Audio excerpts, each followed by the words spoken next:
Guys, alam nyo ba, nagluto ako ng napakasarap na putahe today. Ayan, medyo unique ang pagkaluto niya, no? Pero yung lasa, talaga namang quality.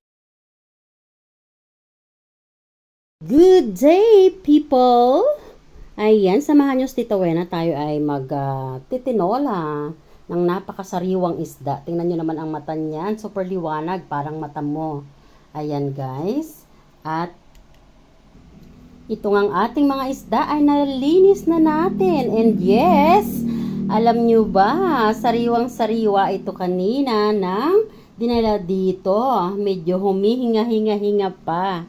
Bagong-bagong huli siya. So ito yung advantage once na nakatira tayo sa province at malapit sa dagat. So lahat ng mabibili natin ay lahat fresh. And advantage pa, walk-in lang na dinadala sa bahay mo. Ayan, sarap. Ito yung pinakang malaki, guys. Gustong gusto ko to.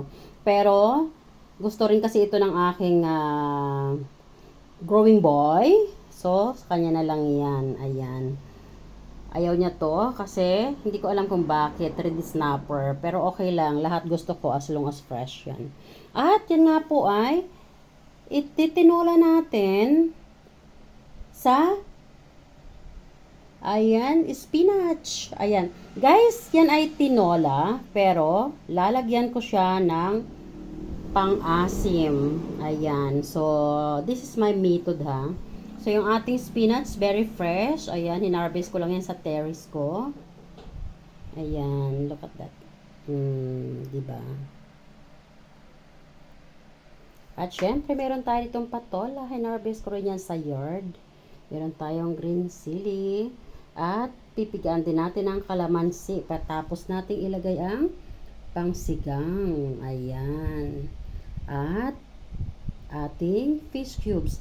So ito guys, ang tinola na may sinigang na pang-asim. O, diba? San ka pa? Kakaiba yan. Yan ang method ni Tita Wena. Kaya naman halina kayo at tayo ay magsimula na. Parang ang blurry ng aking camera.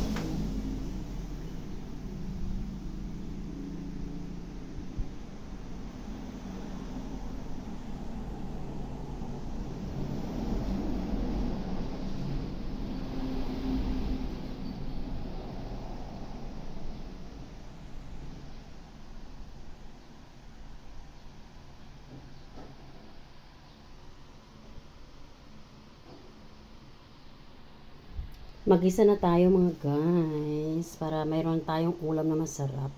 So guys, ito yung method ko ng pagluluto noon ng putahe na to. Talagang ginigisa ko siya kasi ayoko nang malangsa.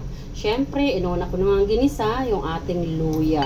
Gusto ko yung gisang-gisa. Gusto ko ganyan ang pagkagisa niya. Talagang nag-golden brown. At patapos nga natin, pag golden brown yan, ilagay naman natin ang ating garlic.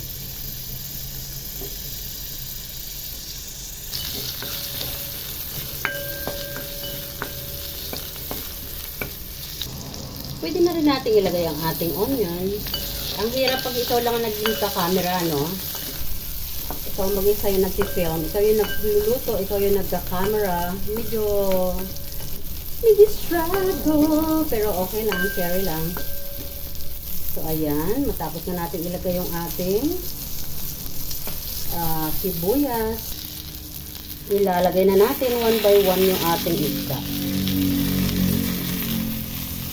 Ayan.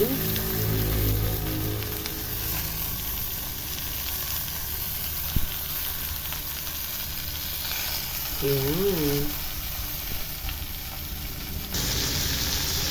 Maglalagay tayo ng kunting patis. Kunti lang. Ilalagay na rin natin yung ating fish cube sa ibabaw.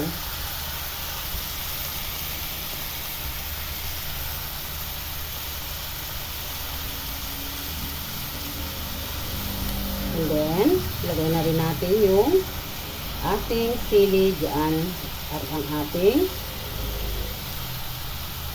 mga gulay. Madali lang kasi guys maluto ang isda, ano? Yung ating patola. Nakakatuwa yung patola ko guys. Tatatlong piraso yan na bunga, no? Tinanim ko lang yun dyan sa terrace. Ayan. Matapos na natin ilagay yan, ay ilagay naman natin ang ating kamatis. Ayan. Then, now, ay lalagyan natin ng sabaw.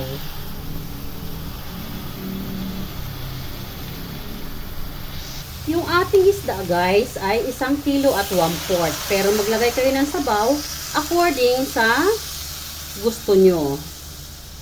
Ayan. So, maliit lang yung aking lutuan.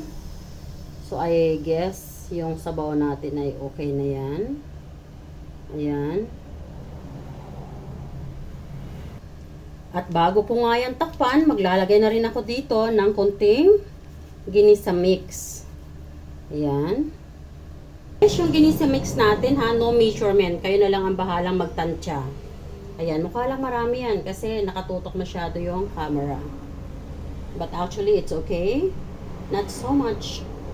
And then, maglalagay na rin ako ng konting sugar just to balance the taste. Guys, gusto ko maglagay ng konting pamintang durog. But this is optional. Bahala kayo kung gusto nyo maglagay. Pero ako gusto ko. So again, optional po yung paminta ha. So ayan guys. Now ay tatakpan na natin. Ayan. So hayaan lang natin munang kumulo siya. At saka natin ilalagay yung ating spinach and pang-paasim. And then, squeeze calamansi, no? Squeeze calamansi, it's also optional. Ako gusto ko lagyan ng squeeze na calamansi para mas masarap siya. Oh, diba? Sarap niyan. Look at that.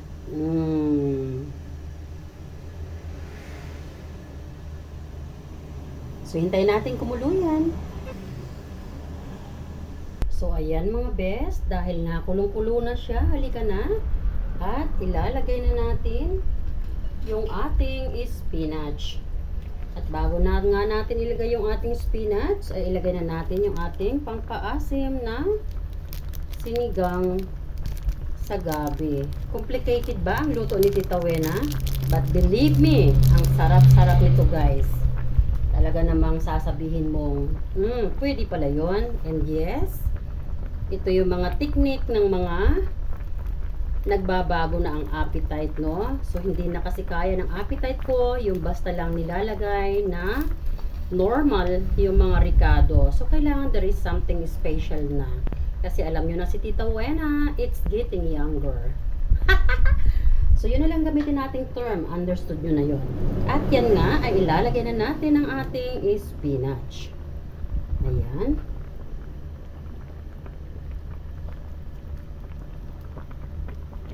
So, ang liit ng lagayan ko, no?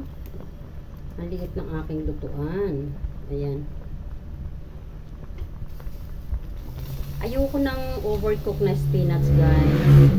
Gusto ko sa spinach ay half cook lang. Binablanch ko lang nga to actually. Ayan. So, ilulubog lang natin.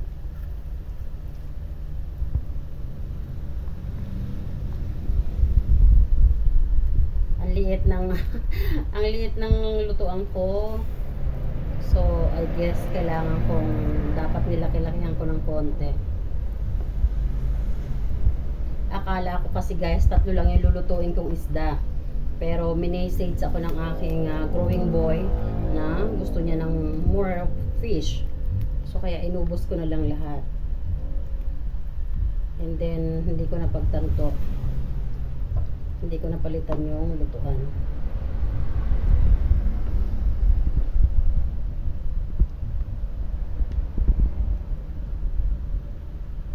And yaran, ayan, naluto na ang ating tinolang sinigang na napakasarap. Ayan. So, wag nyo na lang mentionin yung tinolang sinigang. Sabihin na lang natin na sinigang para hindi maging complicated sa pakikinig. Pero kung gusto nyong gayahin yan, I'm telling you guys, sobrang sarap.